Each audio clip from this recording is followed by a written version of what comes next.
Venusi tyre në Virgjëresh, pra Venusi në Virgjëresh nuk më dihet mirë. Venusi nuk është i lartësuar në Virgjëresh dhe pikërisht nga një gushti do jetë në Virgjëresh. Në rregull? Mund të sjell pak përdemat, pasiguri në krimtari, arsim, dashuri dhe financa. Nuk është mirë që të bëjnë investime shumë të mëdha këtë muaj. Në rregull? Në dashuri kjo periudhë kërkon ngadalësi, propozimet, fejesat ose vendimet të mëdha romantike mund të mos japin menjëherë rezultatin e dëshiruar. Dhe gjatë eklipseve, përdemat mirë është që të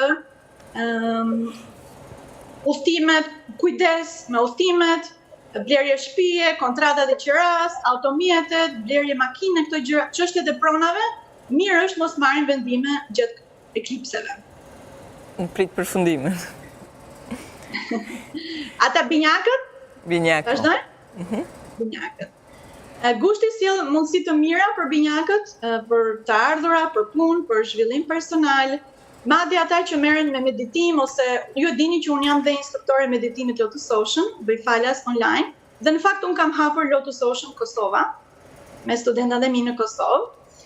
Dhe është falas për studentat fillestar, kush të dojë mund të vinë, është për rritje energjie dhe përmirësimi dhe balancë mendore, por edhe rritje shpirtërore dhe praktika për të mirën e vetes.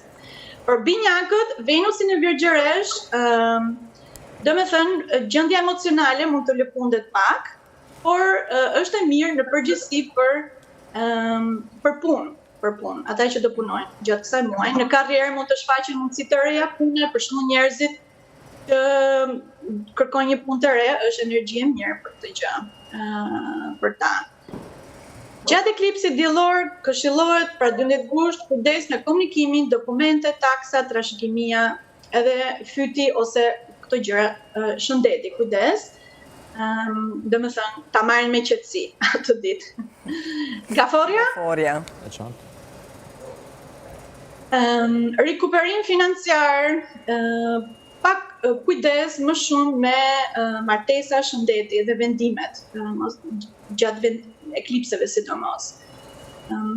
Marsin në binjak mund të mbyll një cikël, domethënë, dhe të hapi një cikël tjetër të re, pra gjëra të reja. Por do t'ju japi guxim për të korrigjuar gabimet dhe mund të ndihmojë në kapërcimin e kundërshtarëve, domethënë pengesat, armiqt do t'i përballojnë më mirë. Gaforja.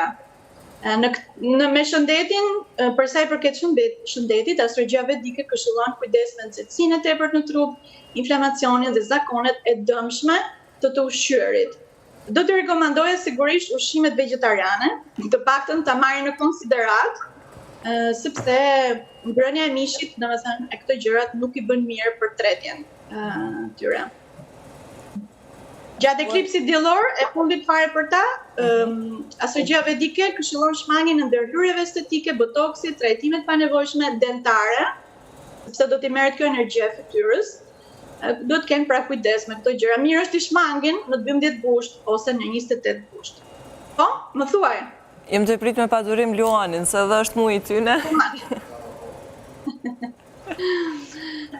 Do me thënë, ata që janë ascendent Luani, gushti sjell mundësi të mira përfitime, karrierë, zgjidhje të çështjeve familjare, por duhet të kenë kujdes me shëndetin, komunikimet, fjalët që thonë dhe udhëtimet. Venusi në Virgjëresh mund të ndikojë pak tek financat, po dhe tek e folura, energjia të folur, duhet të kenë kujdes, më shumë disiplinë, çfarë me kë flasin, mos tregojnë gjërat private, këto gjërat sepse mund të ketë pasoja. Ata që janë studenta është shumë e mirë, por edhe nga aspekti spiritual është shumë e mirë sepse eklipsi do të ndodhi pra në Luan. Eklipsi do të ndodhi në Luan, kështu që do të ndikojnë shumë ata që janë Luanët. Dhe mund të arrijnë fitore në një situatë që ka kërkuar shumë përpjekje më përpara, tani është përfitore.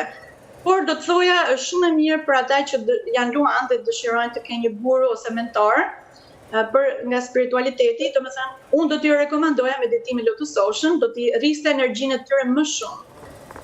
Mërkuri në Gafore do t'i bëjë që të kenë disa përfitime me gjëra jashtë shtetit, nuk e di,